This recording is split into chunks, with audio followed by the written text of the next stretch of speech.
Welcome to Country Kickback, where you'll hear the latest music from performers you already know and discover new music and artists from around the world. If you have an artist you'd like us to chat with, reach out to the team at countrykickback.com, or you can watch our live videos and more by following us on social media and YouTube. Here is your host, Danni Shaw, with the latest from Country Kickback.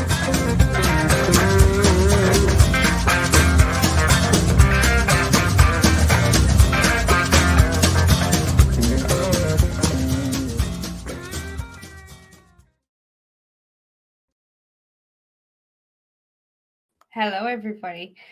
I'm sorry, my computer decided to kick me out of the room and shut down before I could come back live. So we're a few minutes late. Sorry. Tell us, though, have you got any shows coming up this weekend? If you weren't in our previous live, I know quite a few of you were and have lots of good stuff coming up. Hi, Kayleen. You're first into this room. Hi, Kaz. I can see you've got a comment there again, Kayleen, but I will welcome Mark and Alison into the room before I pop that one up as well. So just give us a second. There we go. Hello. How exciting. I was just telling you guys how many people have been excited for tonight's show. And they're already popping in and saying hello. And Kayleen. Hi, Kayleen. Good to see you again. It's been way too long. And Kaz has said hi. There's lots of people. Hi, Kaz. Thanks so much for having us, Danni. Yeah, we're really excited to be here on Country Kickback. So we love it anytime. I love that you guys are releasing music and enjoying getting back out there. How have you found in the last little bit? Have you found music sort of starting to get back to a bit more gigging, a bit more confident people going out to things? How have you guys been? I don't know what you're finding in Tassie. It's kind of a little bit hit and miss. There was kind of that period in South Australia for us when COVID hit, and I guess everywhere everything shut down.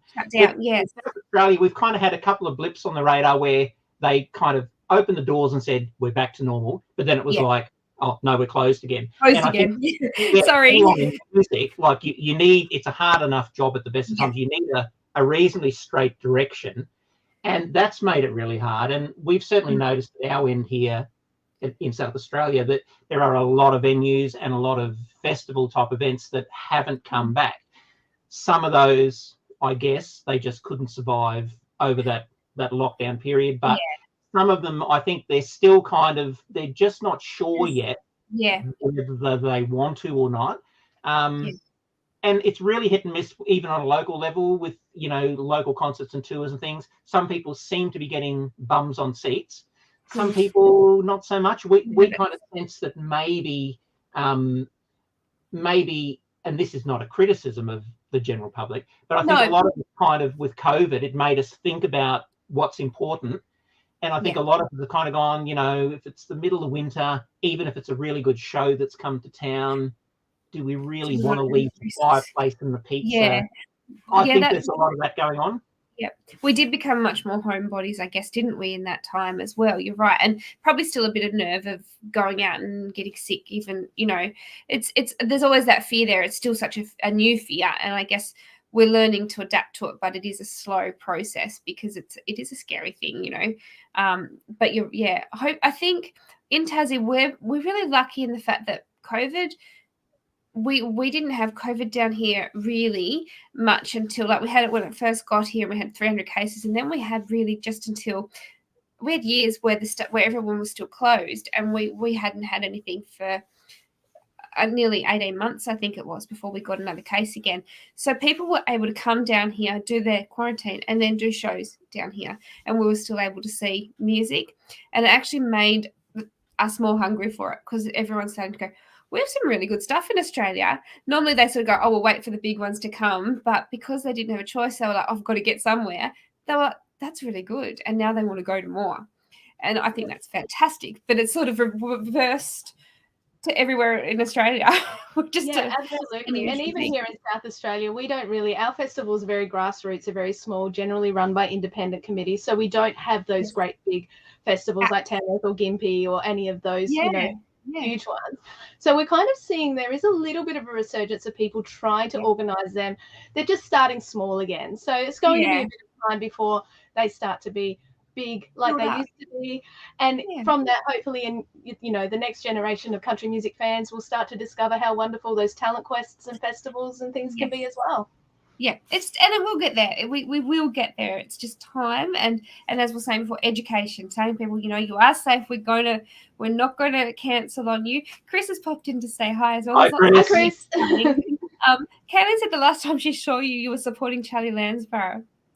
Yeah, that's pretty scary, isn't it? That was like 2006, and we were in Tassie for that tour. We did what's the big fancy country club in Launceston? The casino, the Launceston Country Club. Yeah, that one. We did that one for a couple of shows, and then we did the Rest Point Casino thing in Hobart. So that was pretty cool. It was an incredible tour because Charlie Lansborough is such an amazing artist from the UK, beautiful folk singer songwriter from the UK. And what was it? It was 21 shows in 23 days across. Or 23 and 27, I don't know. Across 5 states, all up and down the East Coast. Yeah, and it was kind of like, which town have we woken up in? And the most, Danni and the listeners will enjoy this. I sound like an old man. The listeners. This is not Radio Mark.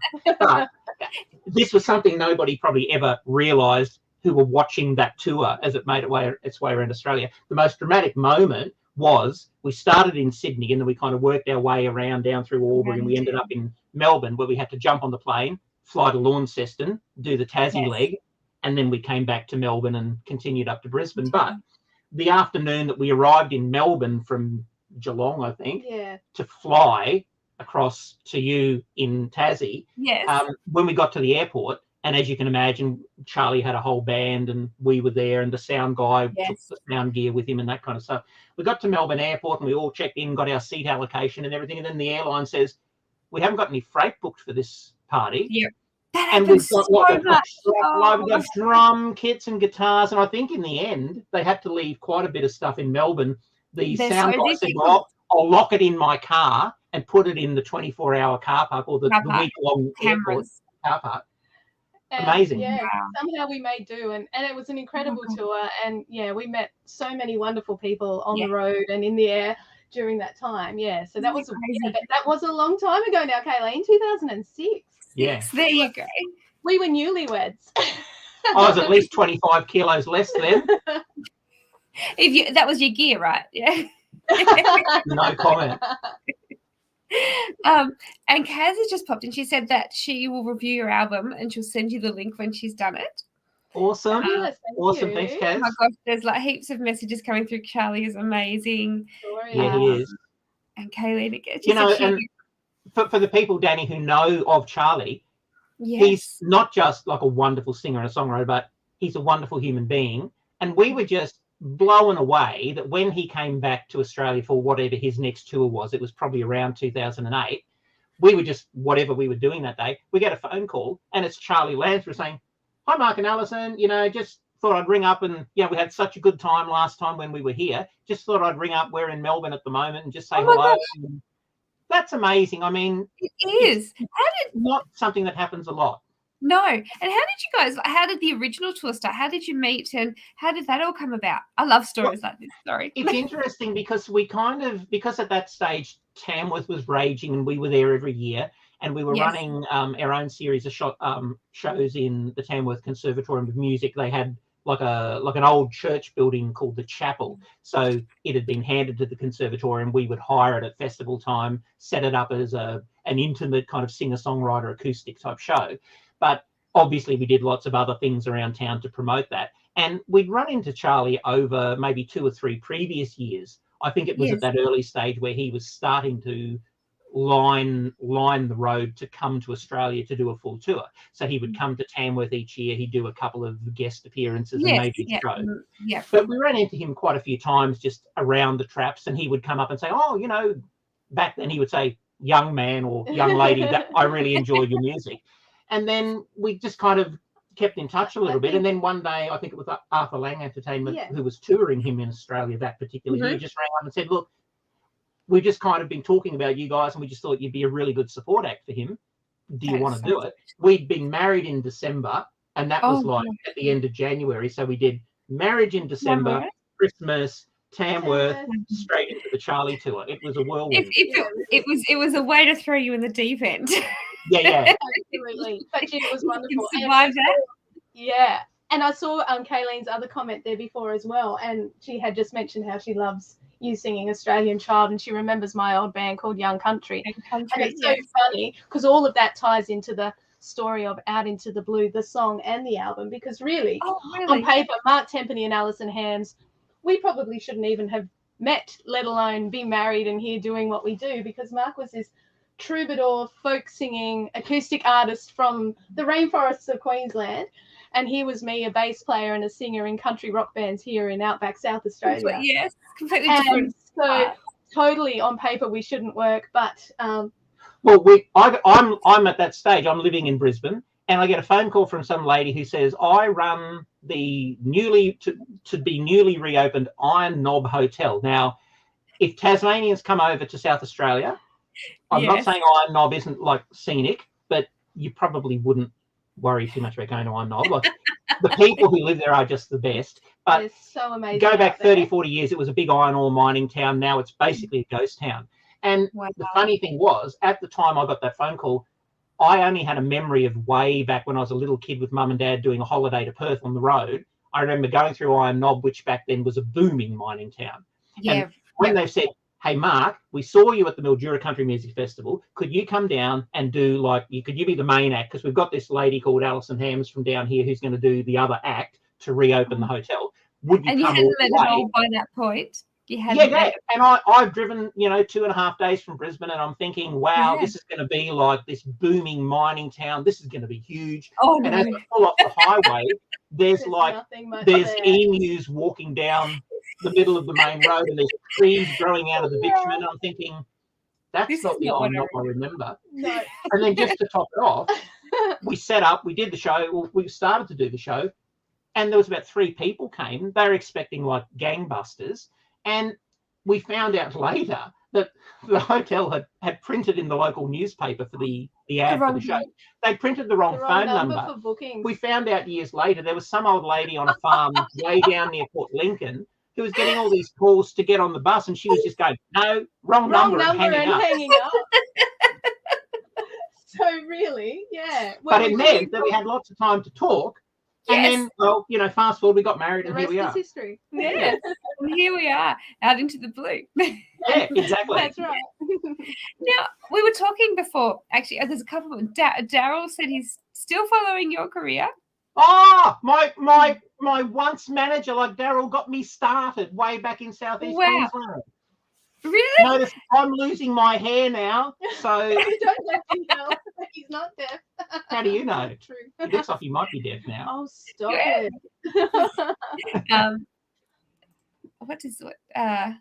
Yes, I think they are, Kaz. There's so many people that are following. Well, Kaz, we call the police 3 times a week.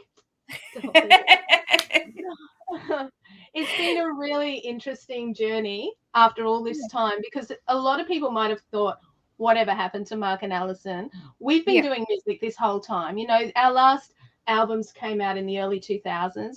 We did release a charity single in 2013. But other than that, for those who followed our country music career, it might just seem like we've kind of disappeared a little bit. Yeah. We really haven't. We've been working so hard in music, but behind the scenes, we've established the business, and we've been teaching music, mentoring young kids. And then, as we were saying to you before we came on air, when COVID kind of locked down things, we became retrospective, I guess, like a lot of artists did, and we found that extra time where we weren't gigging or we weren't out and about with the kids helping them do their performances. And so we were able to get into the recording studio, and what was supposed to be a single, actually, we were just going to test the waters with a single. And then it became an EP, and then before we knew it, it was an album. Blew out into an album, and here we are. So, yeah, it's been a really exciting journey, and a lot of people have been reaching back out to us and saying, I remember you, and I saw you here. I saw you at Mildura. I saw you at Tamworth. I saw you in Alice Springs. Yes. And that's really nice to know that they've still got those lovely memories of that time.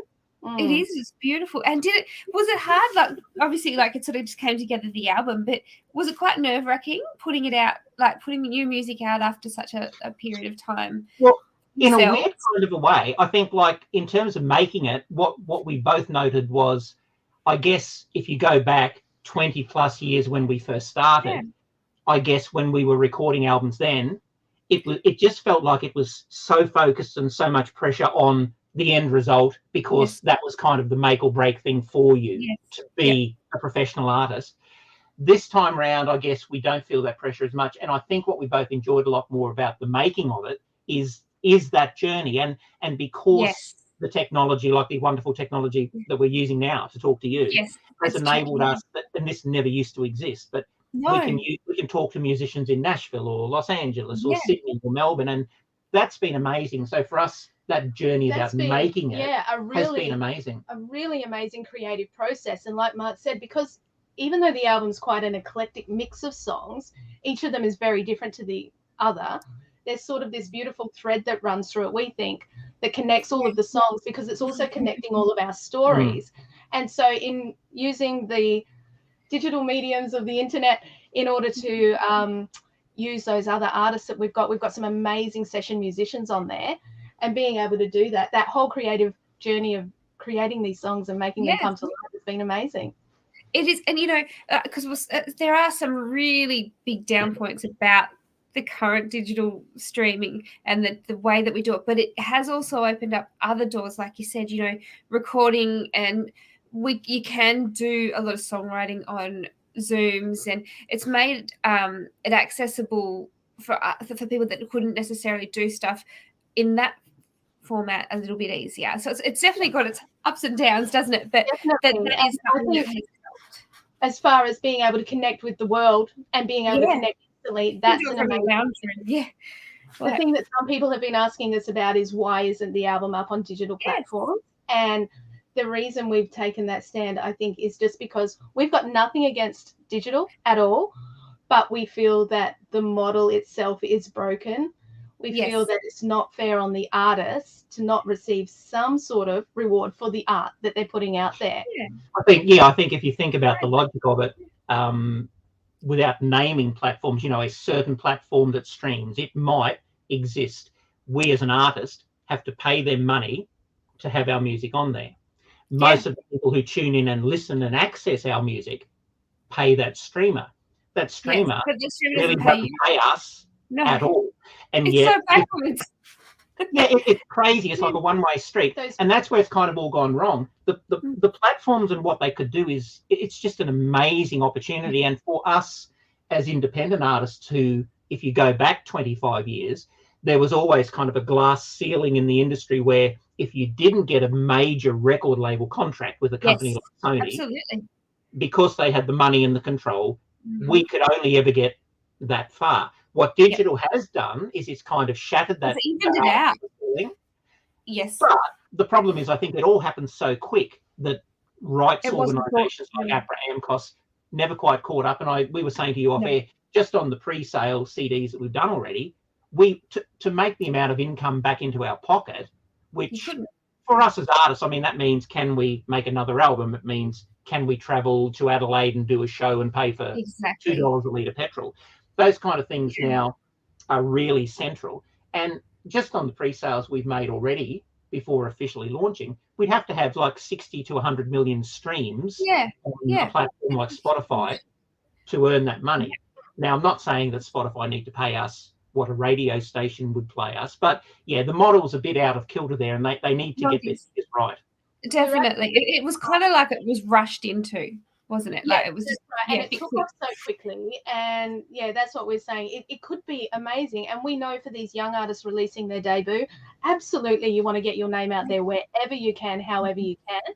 But we're just sort of standing with our fellow songwriters in this and just saying, until the model is fixed, why, if somebody really wants to support us, you think in the old days when you were at a festival, your best calling card at the end of the gig was at the merch table. They'd come and get your autograph on a signed photo, and they'd take a copy of your CD.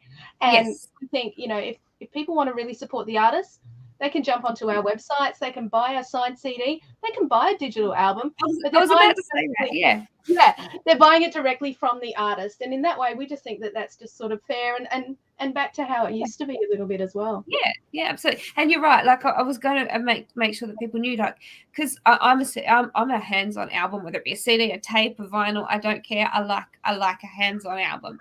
But for those that don't have something to play it on, they can still buy the digital copy. You can still get it. Absolutely. So the thing with the album, like, I'm just going to do a shameless plug Oh, I here. love it. What I love about albums is, you know, the artwork, the liner notes, the fact that you can read along with the lyrics in the little booklet. I love that.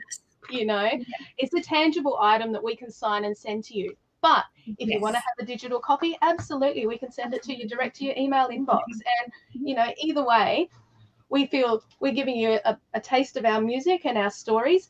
And an album. It's a part of us. That's right. Yeah. An album is a whole story.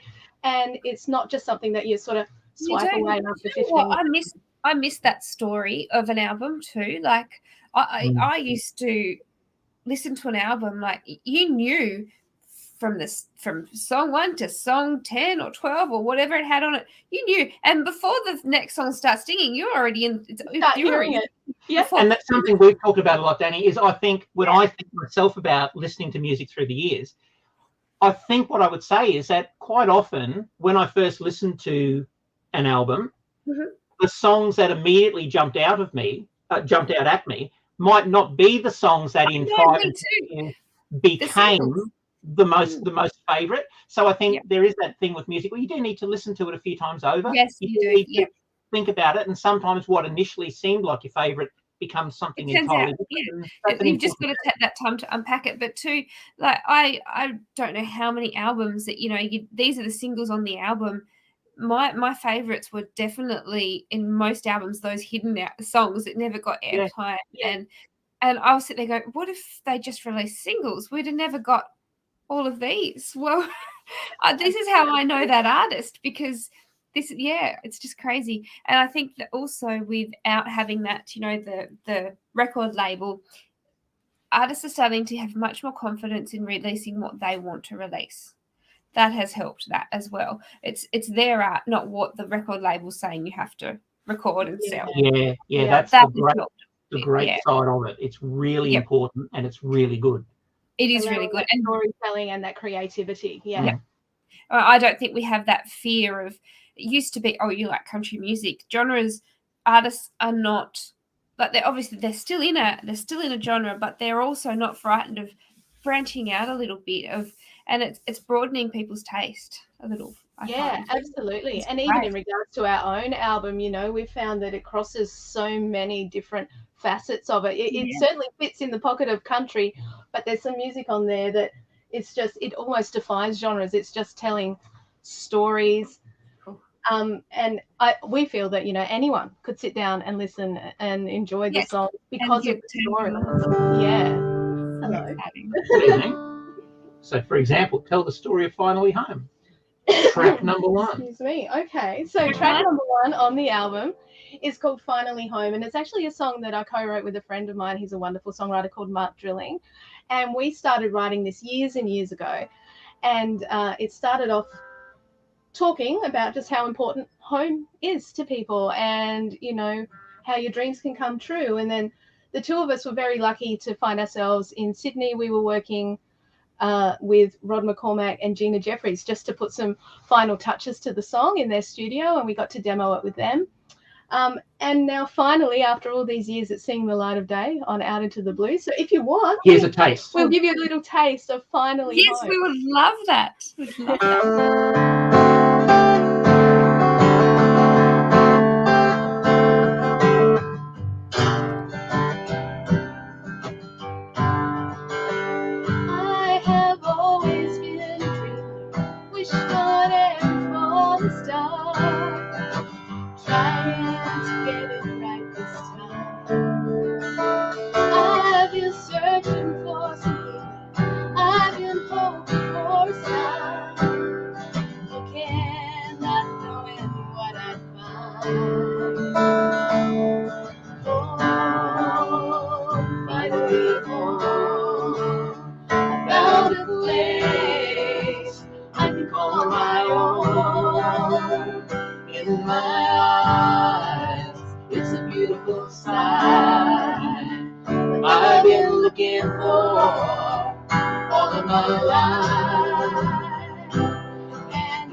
you've got to get the album to get the rest Oh of my it. gosh, I love it. And there's so many comments. I've got Chris said that some of his favorite songs were never singles. He's an albums man, and he said that he love a hard copy. And Frank had said that he's loving the album. Can't stop humming. Finally home. Oh, hi Hendo. Thanks for tuning in. It's just so absolutely beautiful. It's such a lovely. I just think it's so great that you guys are.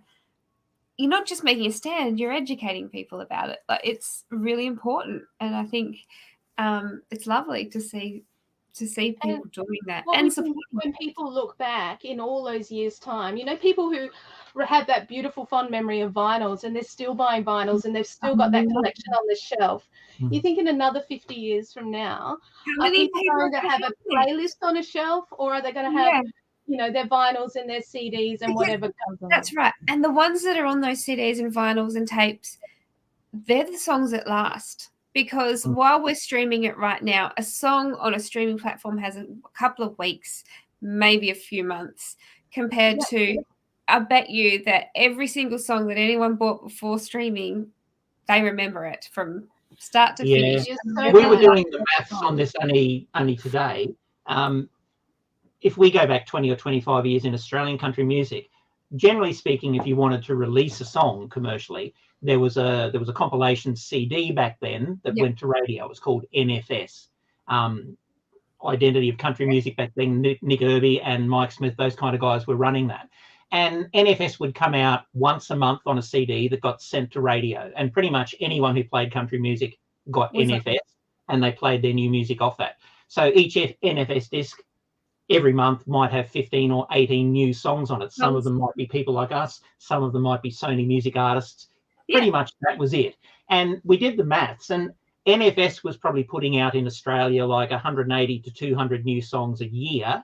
Yes. And now you look at something like the CMAA's New Music Fridays. That's a week. In 1 week, there might be 80 new songs and albums on there. That means that every year now there's like 2,000 and 3,000 songs. new things coming out. Singles, It's funny because when I started Country Kickback, my plan was, I was lucky. My dad and my mum, especially my dad, were into music, and they taught me the Australian music. You know, your Barry Thorntons, your Slim Dustys, your all your traditional and people that did so much work, but you didn't hear about some of them on your mainstream stuff. These are the people behind these scenes that are causing it. I was lucky. I got to see that there's artists that are more than the ones up here. There's so many levels. And I was lucky. I got to see that. So I learned that they did, but nobody else did down here. My friends didn't understand it. And I used to think that was why they didn't like country music, because they didn't know it. And and that was our plan, was to have a platform that we can take this to people that can't go and see it because it doesn't come near them. But it's actually, over the last 4 years of this starting and watching the industry change, it's really done that. We have got to see more people, like, as in, we can, if you've got a specific taste, you will see that there's so much more of that taste. There's not just a level of stars. That is definitely a good thing. But we do need to find a better way to support our artists. And you know what you said, Danni, too, about one thing COVID has done is it's at least trying to stimulate people to get back and do live shows as well. Absolutely. When somebody comes through your town or your city, get out there and watch those shows. Chase them down and put the bums on the seat, because it's still the most important thing. And that ability for us as singers and songwriters to directly talk and sing to the human, as opposed to any other variation of it, it's just so important. So make sure that when you see someone, and treat it as a challenge. If you live in a small town in particular, it's so hard to tour now in Australia with fuel prices like they are. If somebody's going to come to your town, please support them. Get out there and really see what they're doing. You know what? I don't know how many people that get presents for me for their birthday or Christmas, and their tickets. Their tickets to shows. And they're like, who's that? Doesn't matter. You go. You'll love it. And that's what I do. I'm like, well, if you don't get to, that's a great idea. Absolutely. That's what people can do, little things like that. Or even just, share a song with somebody, play it when they get in your car and say, have you heard of this? Or just little things that make the difference. Buy the album, show them the album. Have you seen this? Because I love artwork and I love to read the thank yous and the Yep. lyrics. And, Well, yeah. that's the other thing, because, you know, in regards to our album, we've got some amazing session musicians Yeah. that we've been lucky enough to work with. Mm. And, you know, if you're streaming the song, you won't get to know that. You don't know who's on it. No. Exactly. You know, I've got to tell you this story. We've got this amazing bluegrass track on there. I'm saying it's amazing because we just had so much fun in making it, and we Yes. have so much fun in playing it. And because we love bluegrass music, it's so, Me too. well, it's grassroots. It's so Yeah. fun. And because I'm a bass player as well, and so I got to put some double bass chops onto this song, and obviously Mark did his work. But what was so exciting was that we reached out to a couple of guys in the US. Scott Vestal. Scott Vestal, of Mhm. course, on the banjo, and Yes. Michael Cleveland. And now Michael Cleveland is a Grammy Award-winning Yes. player. I We thought, was well, gonna we're say, going to wow. start at the top and work down. All he's going to do is say, no, doesn't matter, it's worth a shot. So we reached out to Michael. We said, hey, we've got this bluegrass track on our album. What do you think? In between, you know, playing the Opry and winning Grammy Awards, he's like, yeah, guys, I love this do it. song. I'm going to give you some fiddle tracks. And so Wow. in that regard, yeah, we are so It's excited. amazing how, like, we've noticed this in Australia over the years too, with Australian artists.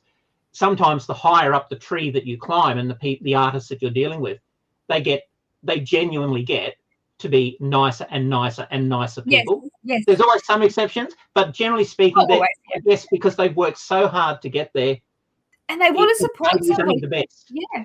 Because Yes, they believe you know, in the to music. get to where they got, someone's helped them, and now it's their turn to do that. Yeah. But had you met or worked with him before? It was just yes, I'll do it out of the blue. Total fan, just a total fan. Wow. Just love him and his music and his story. He's got an amazing story. So if anyone's got the time, go and check out Michael Cleveland and Flamekeeper. And Scott Vestal for banjo, like, he's one of the most innovative banjo players in the world. And when we said to him, in due course, we'll do a music video for this, he said, oh, you know, if you want, I can just film myself here playing the banjo if you want to put that in the music video. Like, So we'll Yes. definitely do that. That's just really Definitely. cool. That's not a choice. That's a happening.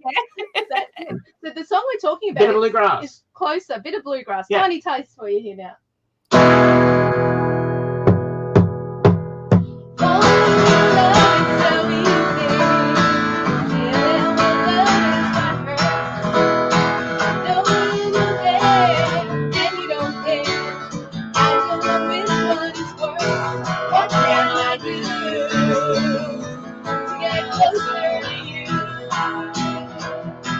What can I do to get closer?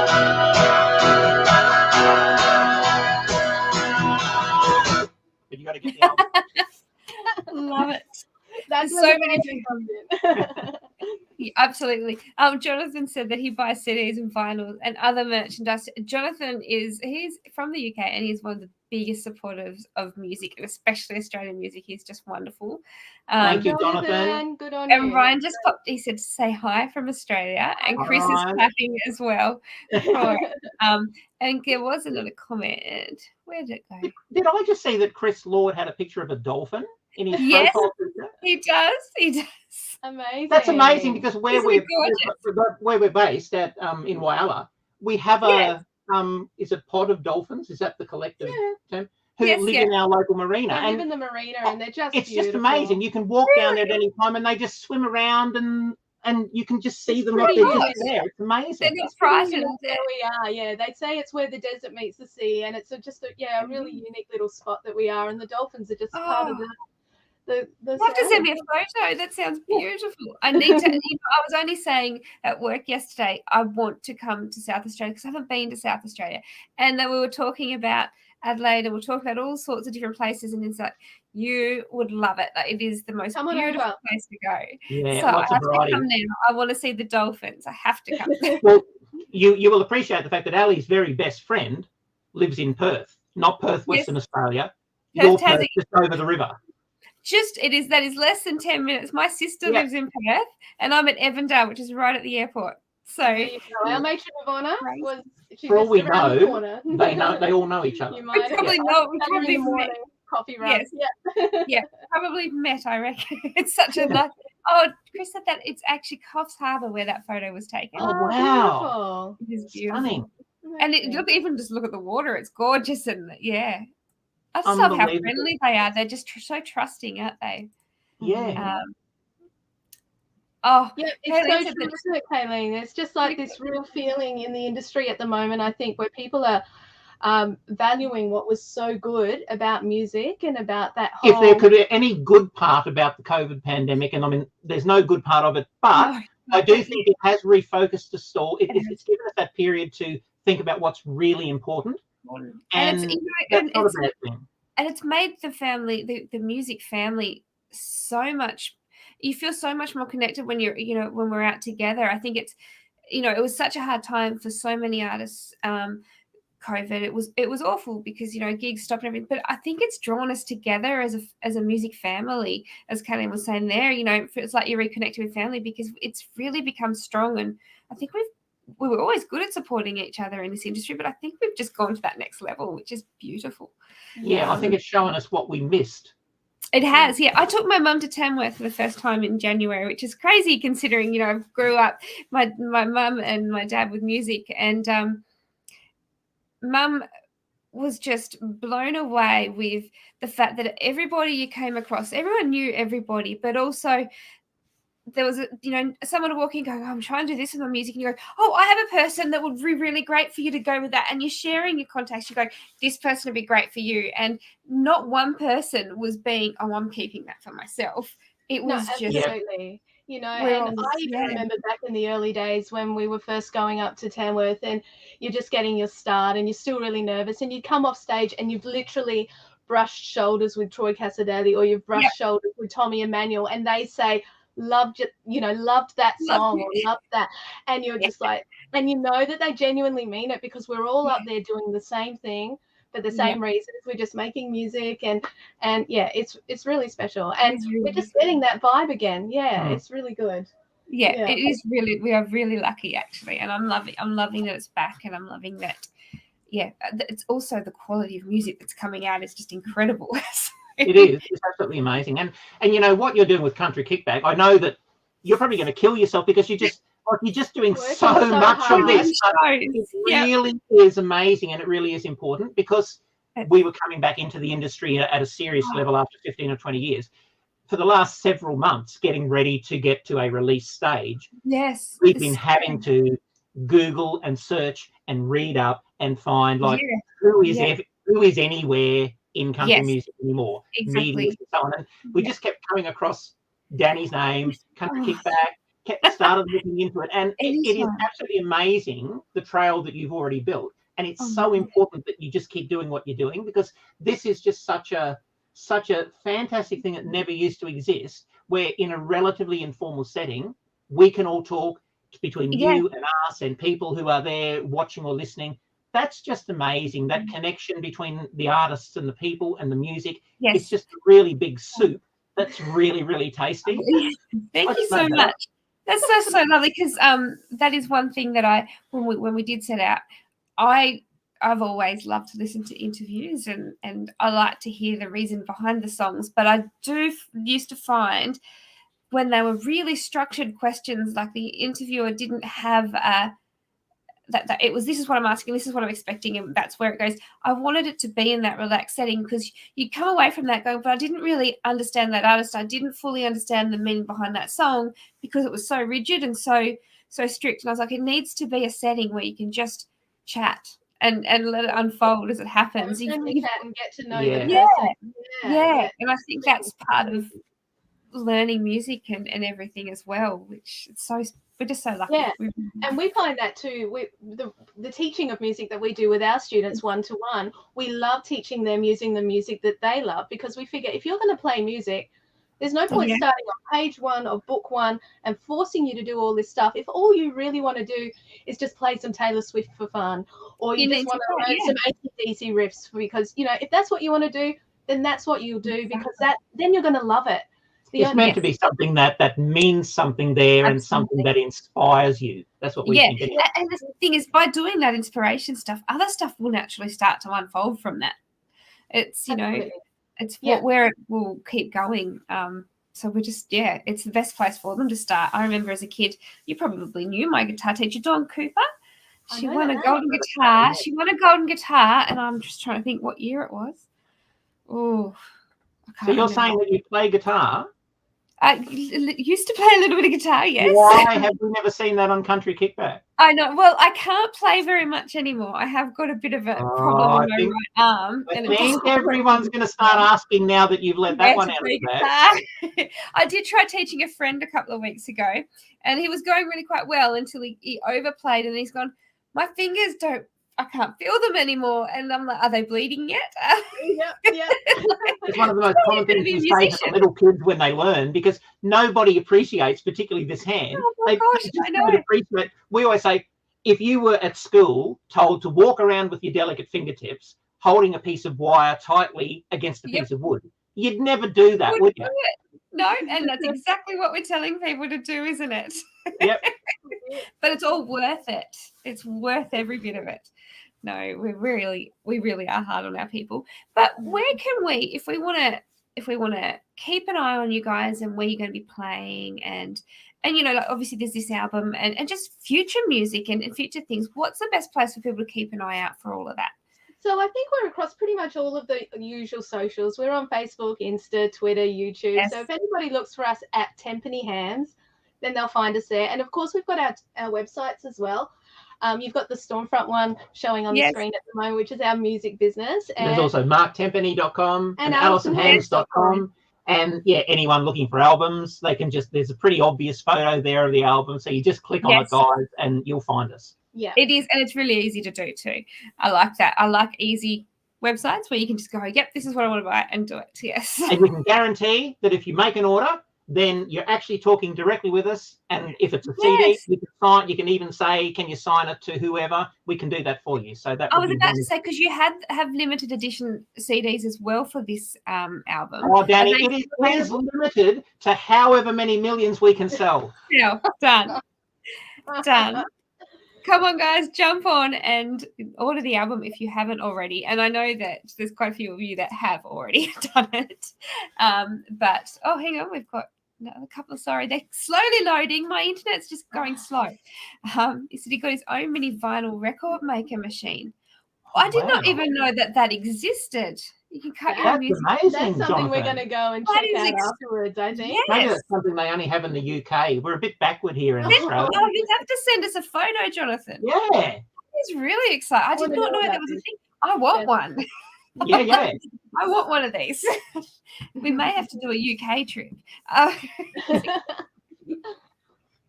But no, thank you so much for reaching out, because that's what you guys doing what you're doing is what keeps the industry going, and you reaching out is what keeps us going in the industry and our foot in the door. So thank you.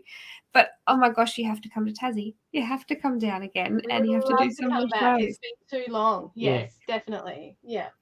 We're really hoping we can concert in Evansdale. Yes, that'd be perfect. I've had Pete Danni, and I think I had Amber Lawrence. I've had a few artists, the Davis and Brothers. We've all done shows here in Evandale. We've done a few little ones. So yes, we can do it. Okay, we'll put it in the diary. It's surprising, and when you go to the little country towns, it's interesting. You almost sometimes get more people in the little outskirted towns than you do in the big city. It's just a funny how I've been watching it over the years unfold. Used to be that you'd go like to your main places, your cities, and you'd play, and now you've got artists of all genres going out to like the rural country towns that are a long way out, and people are traveling to them. It's exciting and it's interesting that it's so amazing. It's been an interesting journey thus far, and it's going to be interesting to see what happens into the future now as well. Yeah. It's I think with people doing what you guys are doing, I think we will find that happy medium where streaming and artist support can work together. I think we just it's like anything. I don't think they expected it to take off as quick as it did. And we genuinely hope that that's the case, because it's fair for everyone then.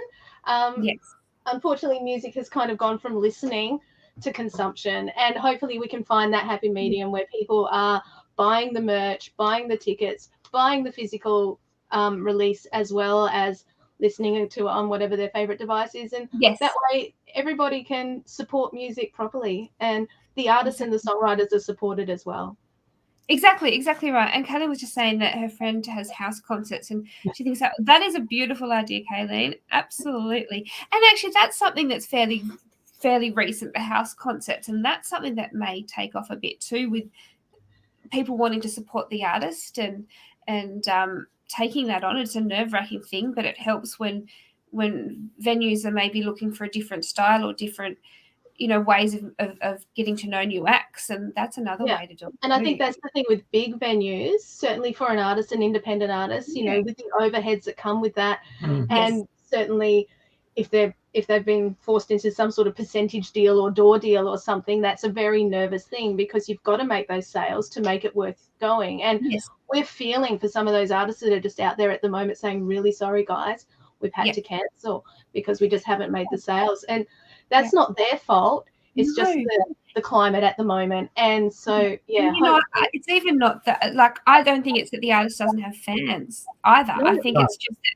fans that people are a bit nervous to buy a time out. So we need to realise that those little things are what's going to keep people coming to your town. That's what going to absolutely. And we feel it's kind of value adding as well. If you've actually bought the ticket, there's that little bit of an obligation to go, and then when you've gone and you've had the best time, you've got that beautiful memory for the rest of your life as well. Exactly. That's very true. And hang on, she's popped on line. Oh, lovely. That is brilliant. That is sensible. I like it.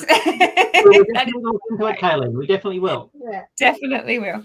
But no, thank you so much for coming on the show. And please send us through when you have more coming out and more tours. Please send it through. I'd love to have you on again and put out your tours and things when you have it all there. Absolutely. I've got some pretty cool music videos just quietly coming up too. We've just been out in the desert up near Woomera. People can look that up on the map and they'll see there's not much there, but yeah, we're really excited to get them out. That'll be over the next 6 Who are you doing them with? What company do you do? Stormfront Productions is pretty much we just do everything. We're doing it all.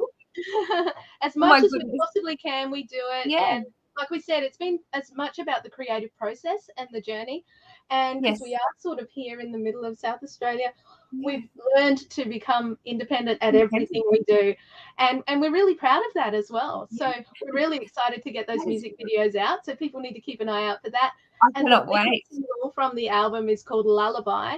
And that's going to be hitting radio officially from the 22nd. So if anybody rings into radio stations and requests, please request Lullaby as of the 22nd of May. Oh, absolutely. And Jonathan just asked, do you post your merch to the UK? Absolutely. And if you have a look, Jonathan, on the websites, the store price includes all the postage. So there's no extras to pay. Oh, how good is that? So jump on it, Jonathan. You are wonderful, and I know that he will. And Daryl said, nice interview and best of luck. Thank you, Mr. Scott. But yes, thank you so much for joining us, and thank you everybody for sticking around. We actually did have one more show tonight, but Emmy has actually had to cancel. She's not very well, so we're going to reschedule hers. Emmy's an artist from New Zealand. I don't know if you've met Emmy Lentino, but we've had her on the show once before, and she's just lovely. But yeah, she did become unwell, and she didn't want to give you guys a half a performance. So, and I completely can understand that. So she feels better soon. Yeah. Yes, and it's just that time of year, isn't it? All the bugs are coming out, just as your colds, and just because we want summer to stick around a bit longer, that's why. But I don't know what it's like for you guys, but this week we've had -2s and it's not been pleasant. We've had chilly mornings, but not quite that. It's been a bit of a shock to the system, I think. It doesn't normally get too bad, but Sunday was quite nice, and Monday morning getting up to go to work and looking at the car going, oh, that's going to need to be started for a while before I get into it. Yeah, that's not a good start. But thank you so much for coming on the show, and please do, we would love to have you back anytime. Thank you so much, Danni. Anytime, Danni. It's been a ball. Absolute pleasure. Thanks so much. Well, thank you everybody for watching. We will be back next week. We've got so many shows coming up over the next few weeks. It is crazy, which is how we like it. Busy is good. But we'll see you all very soon. See you.